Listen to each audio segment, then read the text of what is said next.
Welcome to the Great Girlfriends podcast, where we discuss life, love, laughter, and everything in between. I am your host, Sybil, and I'm so excited to be here with you today. So grab your pen and paper, grab a great girlfriend, get situated, and let's get into the show. Hey, great girlfriends. Long time no talk to. I have been on I want to call it a mega vacation. Sometimes you need to take those breaks and kind of step away and retreat so that you can come back rejuvenated. But when I do come back, I'm always going to come back with someone absolutely fantastic as my guest. So today, I want you to meet Christy Wright, who is #1 best-selling author, personal growth expert, and host of The Christy Wright Show. She's also the founder of Business Boutique, which equips women to make money while doing what they love. Regardless of where you go or where you are today, Christy will help you build confidence in yourself, strengthen your faith, and become the person God created you to be. And about a week and a half ago, she had a brand new baby called Take Back Your Time. And I am so excited to have this conversation with her about her new book, baby, and all things business, Jesus, and all the in-betweens. Welcome, Christy. Thank you for having me. I'm so excited about this. I'm so excited to have you. Listen. You said baby, and I got nervous. I was like, oh yeah, you're like, baby, what? Oh, listen, we're done. Wrong bio, right? Wrong bio. I know. Isn't that so funny? But isn't it the truth that you birthed a whole baby? I mean, the books feel like a baby. So I have 3 real children, and then I have, the books. But yes, it feels like that because it's quite a process. It's quite a process. And I know like that birthing process. I mean, I have 2 children. I've birthed businesses, and, you just have these different birthings in life. And whenever you do go through that process, there is this sense of relief knowing that you have actually delivered on the thing that was planted and sort of, sitting in your womb for so long. And that message of take back your time as a wife, mom, and all the other titles, it means so much to me. And I know that it was very personal to you to even have scripted such a book. So I want to get in a little bit about who you are. And then we're going to get into this book, and then we're going to get into why every single woman under the sound of my breath and your breath needs to go and grab 3 copies. So, Christy, tell me your favorite things about you. Oh, what a great question. Right? Do you start every show like that? No, I don't. I'm just led to ask you that. Well, you know what's so funny is I was just recording my show today, and I was talking about how women are so we're just so obsessed with being humble and all this, that we don't allow ourselves to be proud of things. Yeah. And so I actually was on a women's panel a while back, and this was so in the moment. I did not plan on this, but at the very end of the shoot, I said, I want to go around and I want everyone to say something you're proud of. And it was like this moment of like tears came in everybody's eyes because you just realized like, oh my gosh, like, am I allowed to be proud of something? That is so cool. So first of all, way to go for asking that. And let's just let's set that model for people that yes, you have permission to appreciate your gifts and what God is doing and be proud of your hard work. I love that. Okay. Yes. Things, did you say favorite things? Your favorite things about you? Okay. #1, I'm really courageous. People think I'm confident, but I don't think it's confidence. I think I'm just courageous. I think I'm just willing to try stuff. You know what I mean? Yes. Like I was scared out of my mind to start seminary, and here I am, my 2nd class. I'm doing it, Wow. And so I think I'm courageous, and I think that's pretty cool. That leads to some cool, funny stories, and also good things in life in general. Right. #2, I'm a very active mom, so I'm not a sit on the sidelines mom. I'm a get in the sand pit, get in the game, wrestle with you kind of mom. And I like that about myself. That's so and cool. #3, I'll say this is something I'm working on and I want to be better, but I think I do a decent job. So I'm really present. Like I look people in the eyes and listen to their stories, and I'm working really hard to put my phone down and reduce the distraction so I can really be present with people. Because gosh, what a gift it is to give someone your undivided attention in a world that is so distracted. So I'm trying to model that, and hold myself accountable to it too. You know what I love about that so much, Christy? It gives us a chance to actually see people, and most people feel invisible. And I think it's so special when, like you say, when you're taking the time to be present with someone and actually look them in the eyes and attend to them. I think that's like the blessing that we as humans are intended to give one another that we miss out on. We miss that because we're so busy. I love that you're intentional about that. Yeah, thank you. And what's cool is when you do it, it's not just a gift to the other person, it's a gift to you. Oh my God. Right. Cool. Right. Isn't that the best? I love that. Listen, I am already excited about this conversation because when I saw the title of your book, I knew what it meant for me without even flipping a page. I was like, it's a reclamation of something that is so significant. Christy, all we get in life is time. Yeah. And then our life for me is a sum total of the choices that we make alongside the time that we've been gifted. What did the title of this book mean for you? And what was the why behind it? Well, it's interesting because so you mentioned Business Boutique. I've been a business coach for over a decade. And the number one question I've been asked is not a business question. It's this question. Mm-hmm. How do you balance it all? How do you balance everything? Mm-hmm. How do you have work-life balance? How do you balance all the things going on?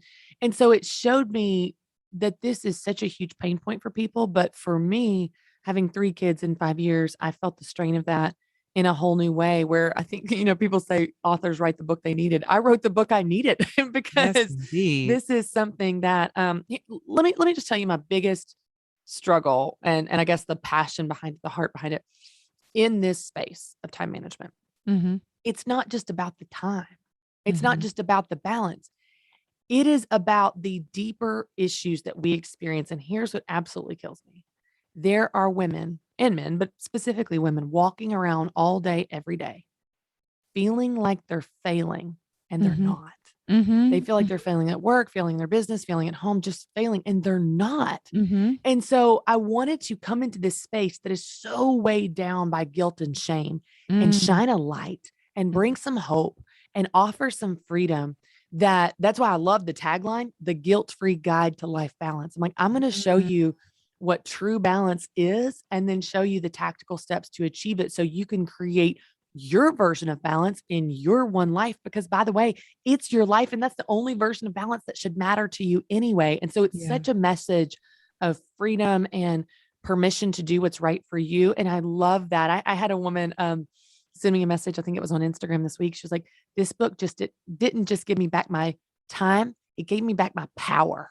And I thought, that's important. Yes, you better preach that. Yes, it's such a deeper issue than just the calendar. And I want people to get that. I love that. Once upon a time, I had this revelation. I think it was baby number 2. Baby number 2 always hits different. They will get you. 1 to 2. I swear 1 to 2 was harder than 0 to 1 or 2 to 3. 1 to 2 will get you. 1 to 2 I was starting to feel outnumbered, overwhelmed. I was like, oh my God, oh my gosh.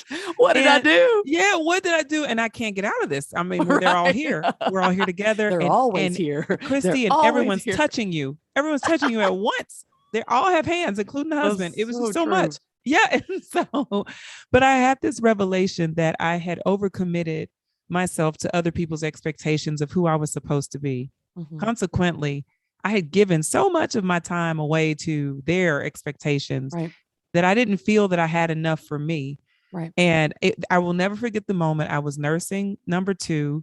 Number 1 was a toddler. So he's like somewhere touching, like just grab an ankle or something. Sure. Husband's over the shoulder. I think I was trying to tell someone some instructions about where to put clothes at the same time. And I felt just pulled in every direction. And I was like, what is wrong with this picture? This is someone's dream picture, but it's not mine. Like, what is wrong with it? Well, what was wrong with it was that everyone was getting a piece of me except for me. And I didn't feel present with anything I was doing, nor did I feel like I was enjoying it. And I realized I've given so much away.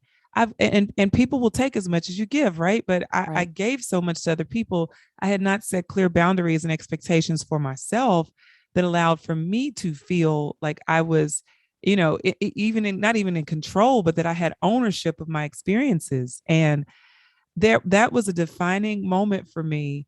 And it helped me to reframe everything about how I wanted to live and how I wanted to commit. I wanted to commit by choice. I didn't want to feel obligated to any of my assignments. I wanted to be a part of them as much as they were taking from me. I wanted to feel Right. like, you know what I mean? I was a willing participant. And I know so many women and moms and wives and business women, et cetera, have that struggle of being overcommitted to other people's expectations. Do you have anything to speak to that, as you have been a business coach and you sit in all the titles as well? Yeah, I think this is such a common struggle because there are so many good things. These, your babies and your husband and all these are good things. They're Clothes good. are good things. Yeah. Listen, it's all Yeah. good. But I think you make such a good point because one of the habits we can get into, and we don't mean to, I don't think. One of the habits we can get into is we get into this reactive mode. And when Mm-hmm. we get in reactive mode where we are just reacting to everyone else's demands of us, where Yeah. we are showing up to the commitments on our calendar that just pop up. I'm doing air quotes here, pop up Yeah. on our calendar. Yeah. When we're just running through our to-do list where we don't even stop to consider if any of those tasks represent anything worth doing. If any of That's those right. commitments represent anything we actually even care about, we Oof. never even stop so much to consider Mm-hmm. ourselves Mm-hmm. in our own lives. We wake up, pour the coffee, and run, Mm-hmm. run, run. And Mm-hmm. we end up exhausted. And what's so interesting that I think is one of my problems with this word balance is that we think our problem with balance is that we need to do more. I just need to be more Yeah. productive. I just need to multitask. I need to be more Yeah. efficient. I need to wake up earlier, pour more coffee, have a better morning routine, have a better app. I need to work smarter and harder, and then stay up later. And all we end up is exhausted, Yeah. For not sure. more balanced. For And sure. so one of the things that I set out to do is to redefine what balance is, where in the process you realize that you are in the driver's seat. I'm not putting you in the driver's seat. You're already in it. You Mm-hmm. just need to put your hands on the wheel. Because right now you're Mm. just letting this thing go wherever the wind blows it and the Mm-hmm. other people are pulling you. You actually already have the power that you need. You already have the ability to spend your life on what's right for you. I just want to remind you of that and show Mm-hmm. you how to take hold of it, how to live like it. I'm actually not giving anyone power at all. I'm just showing them they already have it. And so there's a little bit of there's a piece to this message that is freeing, that's going, oh my gosh, I don't have to say yes to everyone and I don't have to do everything all the time. There's also a message of a little tough love kick in the pants that's like, hey, you're not a victim in your life. Mm-hmm. Anything on your calendar is something you put there or Mm-hmm. something you allowed to be there. So if you don't like it, change it. Change it. That's And I right. know we can't change everything, but Mm-hmm. we are more in control of our schedules than we're willing to admit. And you're not doing anyone any favors by living your life like a victim, and not for you, not for your family, not for anybody. And so it's both. It's the you have the freedom to do what's right for you. You also have the responsibility to do what's Yeah. right for you because no one can do that for you. Your job is never going to come to you and go, you know what? You need to take some time off. Your That's kids are right. not going to come to you and go, Mom, seriously, let us cook dinner tonight. Put your feet up. That's never going to That's happen right. That's right. ever. Yeah. You have to determine what is important for you to do to be who you want to be in a life that you actually like. And then you Mm-hmm. begin to work with your spouse and your kids and your work and all these things to align them as much as you can within your control into a version of balance that you feel good about. And it's different for everyone. Mm-hmm. It's so good. You know, it reminds me of a conversation I had with a woman who was just talking about she cannot find the time. She cannot find the time. And I said, the time is there. It's not about finding it. It's about honoring it, right? It's like, how do we Yes. give the You most don't find honor? time, you make time. I tell people, Yeah. you don't find it just lying around. Oh It's my not gosh, you, right. time right here, just hanging out for me. How did I Right. know? Right. No, Right. you got to make it. Yeah. Well, and I Yeah. think so. You bring up a good point though, because we all have this idea in our head. Well, if there were just more hours in the day, Mm-hmm. if there were just more Mm-hmm. hours in the day, if there were We'd just more waste hours them. in the day, I could get it all Mhm. done. No, if there were more hours in the day, you'd cram more crap in. That's right. The That's problem right. is not more time. Right. And what's so interesting is, how we talk about this word balance, how we balance it all. We always ask it the same way. I'm always asked it, how do you balance it all? And balance is a verb. So it's an action verb, how you balance it. This is an action you take. Yeah. And all the analogies that we have, all of them, from juggling balls to spinning plates to walking the tightrope. Some balls are rubber, some balls are glass. Which balls can you let drop? Listen, that sounds like a freaking circus. That's what that sounds like. Yes. I don't Yes. want to be a tightrope walker. I have seen those people. They look real tense. I don't want to live my Right. life like that. That's And right. so I started asking a different question. What if balance is not so much something you do, how you balance it all?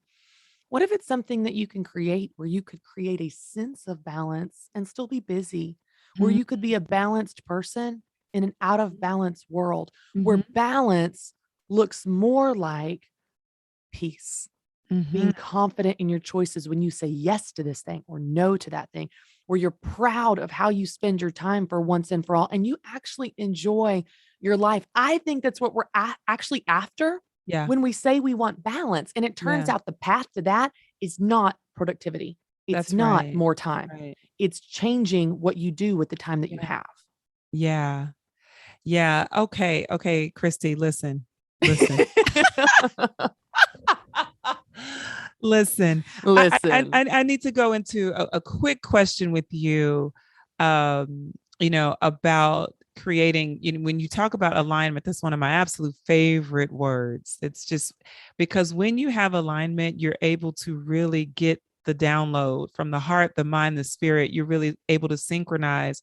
And the clarity that we tend to search for, from the outside is sitting on the inside, but it comes from taking the time to create that alignment or to, establish it. I also know that we have to quiet the noise, right? We Yes. have to Yes. be willing to take these moments of serenity in order to kind of hear and be attuned to what is happening on the inside. Mhm. How have you learned to do that with such a full life? Well, it's a great question. So you make a very good point, and I want to make sure that people hear this. You cannot think clearly, see clearly, know clearly what you want to do, what's right for you when you are having everyone scream at you all day. You Mm-hmm. can't. You That's have right. to get silent. Mm-hmm. You have to get alone. So, one of the things that I do, and I know that this may not be possible for everyone, especially those with little babies at home, but if you have kids that have any type of predictable sleep pattern, then one of the That's best good. gifts you can give yourself is to wake up before your children. If for Mm-hmm. anyone that's a mom, wake up before your children. There's two reasons. Number one, when you wake up before your kids, you wake up as you, That's not right. mom. Oh, What a that's concept. so When I good. wake up as me, I remember that I am me before someone's Yes, screaming at me for Mickey Mouse and milk in a sippy cup. Like, that's I want right. to wake up as me and remember that there is a me apart from being a mom, because motherhood is wonderful. It's also consuming. So there's Mm-hmm. an incredible gift you give yourself when you wake up as you. The second gift this gives you, and I mean like 10 minutes, I'm not asking for a lot here. Just wake up 10 minutes before your kids usually wake up. You can have a few moments to check in with yourself where you, I don't know, consider yourself before you pile on the pressures of the day, before That's you right. plan your to-do list for the day, before you pour the coffee and run really fast, getting that milk in the sippy cup. And so Yeah. one of the things that you can do is if you can just get up and get silent, and maybe for you, it's not mornings, maybe you hide in the bathroom, maybe it's a moment in your car before you walk into the office. But if you can just get alone and get quiet, you will have a minute to think clearly about, what do I want today? Mm-hmm. What do I Mm-hmm. want this season to look like? What matters most right now? One of the thesis of the book is life balance is doing the right things at the right time. That's When you right. do the right things at the right time, you actually feel that sense of balance you've been looking for. But if Mhm. you're going to do that, you need to know what the right things are. You need to know That's what's right. right for you, and only you get to decide. So, what would it look like to start your day or your week or a new season? Like, I'm going into fall season, kids are back to school. Okay, ask yourself this one question. This is the one question that kind of summarizes the book that someone can put into practice today. What's right now? Mm-hmm. What's right now? Mm-hmm. Maybe it is something different than what was right this summer or what was right last week. I think we get in this habit, and I see a lot of women do this in particular, where we hold our feet to the fire for goals we set or expectations we created 6 months ago, 6 years ago, and those things are not right Yeah, anymore. And then that's we beat right. ourselves up when we fall short. But it's like, no, that's just not even right anymore. So Right. instead of beating yourself up in November for not hitting your New Year's resolutions, what if you just ask yourself, hey, what's right now? That's right. What's That's right right. now is I want to go to Christmas lights, drink hot chocolate, and snuggle with my babies. That's what's Yeah. right now. Yeah. Get in the habit of reassessing constantly Yes. what's right now. And here's what's so powerful about this. If you can just get in the habit of asking yourself this question at the beginning of a day, at the beginning of the week, at the beginning of a new season, or when anything major in your life shifts. Mm-hmm. Kids are back to school. You're starting a new job. You lost a job. You're starting a business. You're taking care of an ailing parent. You're healing from surgery, whatever. With that in mind, you go, okay, what's right now? That's right. With that in mind, what do I need? What is right now in this season? Here's what's Mm-hmm. beautiful about this. When you do this, you not only give yourself permission to focus on what's right now, what's in front of you, gives you permission to be present for it, be proud of it, make Mm-hmm. progress in those areas. But here's what's so cool. You shake the guilt for all the things that are not right now. So good. So this fall, for example, my top 3 priorities: number 1, launching a book; number 2, spending time with my family outside of work. And yes, I put them in that order on purpose. I love my children. I'm also realistic about what priorities look like in a tactical way on my calendar. So yes, I'm taking work opportunities because that's right now. Mm-hmm. And number 3, I'm in seminary. Mm-hmm. So here's what's powerful about that.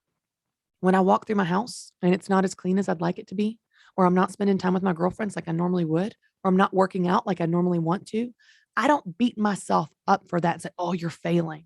That's right. Instead, I say, oh, girl, that's not right now. A That's perfectly right. clean house. This is not the season for that. You're reading 300 pages a week on the book of Revelation. You're doing great. That's right. That's So you right. Oh, focus on girl. what's right and shake the guilt for those things that are not right now. Yeah. And just keep in mind, just because something's not right now doesn't mean it's never right. It will be right again. I want to get a dog, go to Europe, run a marathon. That's not right now. It'll be right one day, but not One right now. day. A good thing at the wrong time is the wrong thing. When you do the Mhm. right things at the right time, you feel that sense of balance you've been looking for, but it's up to you to figure out what's right for you. That's right. That is absolutely, Christy. It's like you were in one of my journals, but that is my success formula. The right thing at the right time gets me the right results. And whenever I'm Yes. off and when I'm feeling unsuccessful, I don't look outside. I go to myself. Okay, Sybil, what did you shift? What did you do differently? What have you not dedicated to properly? What are you missing in your form? It's not about anyone else's perception of success, but how do I show up for my formula? What makes me see and know that I'm doing what is right for me? And so I love the reinforcement of this. Well, in this book. I love that you say that it's success too, because one of the things I think most people miss in business and especially in parenting is we never define success. Mhm. And so we never get there. That's right. So we always feel like we're failing. Well, it's like, okay, what is success in parenting? Let's just use something really tactical right now. Like the work is never done with your kids. That's The work right. is never done in work or in your business. The work is surely never done at home with the house, right? Like it's just never done. So if we don't Mhm. define success, like, hey, this is success, then of course we feel like we never get there. So what if you just defined success in parenting? And in this week you say, okay, success is I want to have dinner at the dinner table with my kids every night. I want to spend Yes. 5:30 to 7:30 with them, and I want to hang out with them on Saturday. Yes. When you define success, then you know what you're aiming towards. You know if That's you hit right. it or you didn't, and then it gives you permission once you've done that to move on to something else and say, okay, now I'm going to have some me time, or now I'm going to work on my business, or now I'm going to work on my goals. Same thing in your business. What is success? What's the amount of hours or results? That's Same right. thing with your house.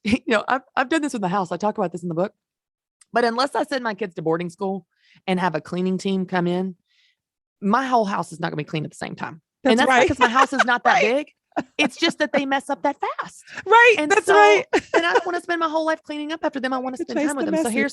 I've chosen Right. which rooms are success, which rooms I fight I for. love Here's it. my rooms: kitchen, living room, Yes. bedroom. I spend the These are most of my my time winning in these rooms. rooms. That's Yes. right. I spend the most of my time in these rooms. I want them to be clean. I work hard, and most of the time that they are. That's Playroom, right. kids' rooms, and deck where all the toys hang out and they destroy. I let those rooms go. That's right. So when I walk up in the playroom and it looks like an entire tornado has come through, I don't beat myself up and go, oh, you're such a mess. You're failing. I go, I chose that mess. I chose That's that. right. No, that That's represents right. time better spent somewhere else. Define success and in any area of your life. I love how you said that, because then it will help you know what you're aiming towards and give you permission to be proud of it when you hit it, versus always feeling like it's a shadow that's haunting you and you're never getting there. That's right. And when those distractions, because of course the devil wants to tell you, Christy, look at that horrible deck. Look at that. Mm-hmm. Shame on you. Why don't you Mm-hmm. clean that up really quickly when you know you're supposed to be reading or you Yep. know you have something else Yep. in your formula? Yep. It'll keep you on track and it'll help to remind you that's not part of my cocktail this week anyway. That's So right. it doesn't even matter. That's right. I can't And tell you you can turn a since blind eye. Yeah. literally since I have been writing this book and talking about this, my husband probably thinks I'm crazy. I walk through the house and I'll see something. I go, not right now. Nope, Yeah, not right right. now. He's That's like, right. she's insane. But I'm like talking myself to That's remember right. what is right Into the now and not get focus. not get Yes. distracted or feel that shame for Yep. those things that are not right now. Nope, not right now. You know, that was me, Christy, and Hungry Kids on the weekend because I decided many moons ago, I was like, I'm not a weekend cook. That's just not going to happen unless like it hits my soul. And then I'm like, That's right. okay, she's going to cook. So when they would come to me, mommy, and I would just look over at my husband and he's like, and what I love is that now no one comes to me on Saturday and That's right. Sunday. They know better. That's They right. know better. That's And right. I feel unapologetic about That's taking right. those days to myself. And I That's want exactly right. so many of our great girlfriends and our listeners to stop apologizing for being unavailable. Be proud of being unavailable. Be grateful, because how can other people show their talents and strengths in your life? How can your village truly be your village if we are taking on all the crowns and want to have all the medals? I don't want to be cook of the year in my kids' life. I really don't. I want them to be alive, strong, and healthy and know how to make good choices with food, but I don't want to have to cook them all. And I learned that when I realized that I was top chef in the house. I was like, wait a minute, I don't like this. I don't want this medal. The medal I want is them to be able to make great decisions around food. But do I have to prepare every single meal? No, I don't.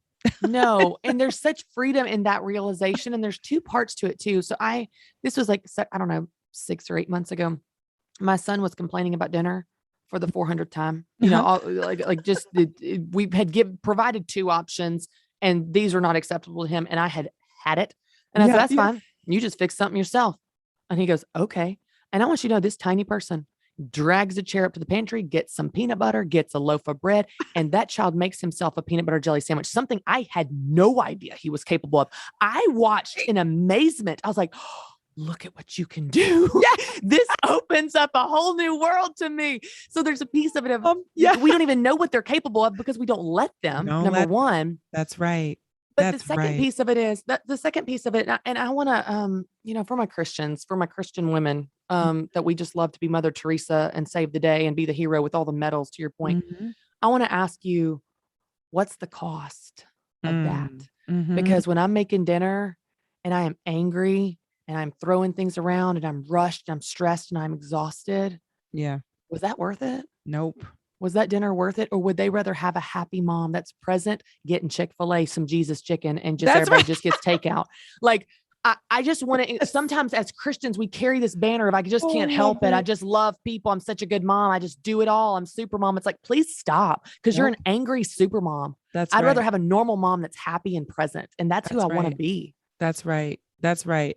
And listen, Christy, with all the love for God and for my family and myself in the mind, how can I keep myself from crow's feet, from dark, from dark circles, from stress weight, from diabetes, from high blood pressure, from, just all of the cancerous habits? How can I keep myself, but how can I be well when I take back my time? When I take ownership of my experience with time, I give myself the freedom of long life and longevity, not just living long, and dealing with sickness, but living long and having support, because my children now understand how to be great humans, because they've built a sense of independence, because they've learned not to depend on one person, but to build self-reliance and call on God, not call on mama. And, how can we, so when I think about this book, and what it gives to us as women, and also teaches us not to rush the clock. I mean, for my single women who are ready to be married and want to rush the clock and feel like they owe it to themselves to be in a certain place by 30 and by 40 and by 50, taking back your time also means being available to what God has presented as the schedule. You're under a new schedule, right? And I love the idea that that repossession gives us the ability to reframe the narrative. Yeah. Yeah, it's an interesting dynamic too, because there's in anything, work or anything, it's like, we're going to work like it all depends on us and pray like it all depends on God. And I think it's interesting too. I always go back to, I'm a person of faith. And so I always go back to the sovereignty of God, that there is nothing that happens in my life that has not been filtered through his hands first. That's right. And so let me tell you, let me tell you a funny story from a single ladies. Let me tell you a funny story. So I had a conversation with my mom, bless her. Okay. She gives me some advice. Some is awesome. Some is crazy. And we're like best friends and we just fight all the time.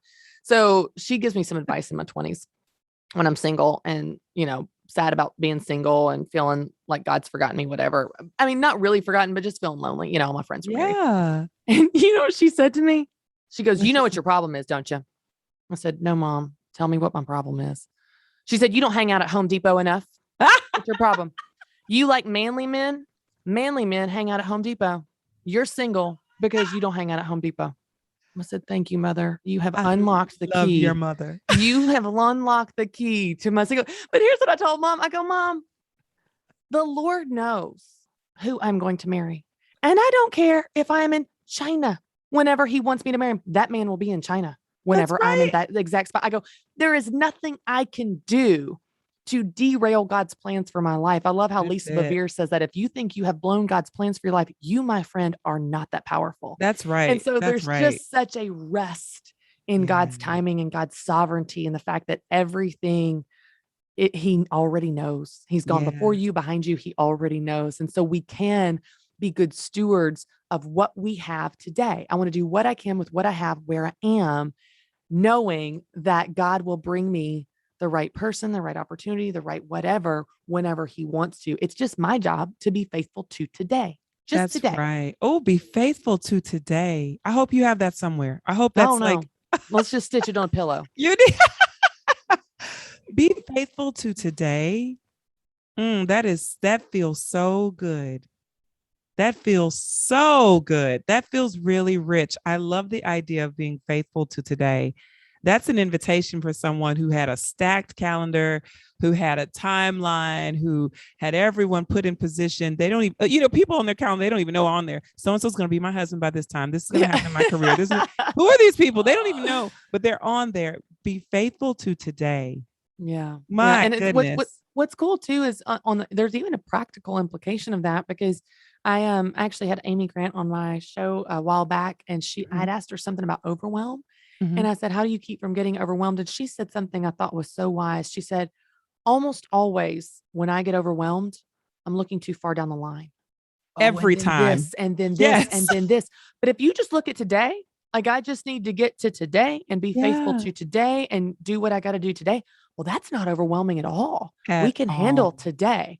Yeah. And so I love that there's the practical side of that. If that's going to help you reduce your overwhelm and stress when you're just faithful to today, what you've got in front of you today. What's right now. So good. Oh, that's really good, Christy. Really good. Being faithful to today. That is something. Great girlfriends. That's an invitation. That's a devotion that we can make. I love that as an affirmation. I will be faithful to today. Like we can do that. Yeah, we can do that. And biblically speaking, it aligns perfectly. Who knows about tomorrow, right? That's right. No one. The Bible tells us that. So I know I can't keep you. But clearly I want to, right? This is so fun. So girl. So now I love it. I would love to, but I just have one last question for you. For those of us who are always looking for a new way to affirm ourselves and assert ourselves in the morning, what is it that you have been affirming as of recent? Like, what have you been telling yourself? I guess mine is more of a question than an affirmation. And here's the question, but I think the question will give you the affirmation. So let's put it that way. So when I talk about that morning journal time, that morning quiet time, where I check in with myself and consider myself before I pile on the pressure, here's the question that I think can be really powerful that sets you on the right path for today. What do I need in order to be the person I want to be? What do I need? We never consider our needs ever. We just know what we need to do. We know the boxes we need to check. We know who we need to be for everyone else. But what do we need? Do we need rest? Do we need to be gentle with ourselves? Do we need, help? Do we need to communicate something, have a hard conversation. What do we need? Yeah. And I think when you consider your needs, um, it's not only going to help you be the person you want to be, it's actually going to help you get those needs met. And there are, like I said, there are women walking around every day feeling like they're failing. They're also not getting their needs met. We think of self-care as a freaking pedicure once a year on your birthday. Listen, I Goodness. want to Yeah. reframe self-care. Self-care is not a once a year luxury. Think of it like brushing your teeth. What That's if you right. brushed your teeth once a year? Gross. Take care of yourself every day. Yes. Every day in small ways. Ask yourself, what do I need? Do I need a Yeah. walk? Do I need an exercise? Do I need time with God? Do I need more coffee? Do I need a Mhm. girlfriend talk? What do I Mhm. need to be the person I want to be? And I think that when you ask yourself that, you'll start to be more in tune with what you need Mhm. and be on a path to get that. Mhm. Okay, my newest great girlfriend, Christy Wright. I cannot because clearly we could go on and on and on and on and All on day, and on and all on day. and on and on. I love it. I can't thank you enough for your time today. Thank you for being courageous enough to author the book and be a vessel for someone else's freedom and deliverance. And my prayer is that every great girlfriend that's under the sound of our breath will go out and purchase not one, but two, but three copies, because you always need to gift one to your great girlfriends. It's one of the things that we always promote here. But where can they connect with you further and send you their thank yous? Well, you are amazing. Thank you for having me. Thank you for My just creating this pleasure. community and shining a light in the space where we need it. We need this camaraderie so we can encourage each other in that direction. I am on Instagram at Christy B. Wright, and everything else is at ChristyWright.com. The book is, of course, available where books are sold. But thank you. Thank you seriously for having me. And I could talk to you forever. I love it. Thank I you. know. I gotta have you back. I gotta have you Yes, let's do back. it. Great girlfriends, did you enjoy this week's episode of the podcast? If so, would you please give us your amazing review on iTunes? Every single review helps another great girlfriend get plugged into the podcast, into the community. Speaking of community, make sure you join our Facebook group, The Great Girlfriends. You follow us on Instagram at The Great Girlfriends and on Twitter at _Great GFS. Last but not least, we'd like to thank my amazing husband, Kwaku, Sam and Dilly, and all of you for being a part of the global community that makes us so strong. Please remember to share with your friends. Keep listening and keep being a great girlfriend. I'm Sybil Amuti, and I'm out. Peace.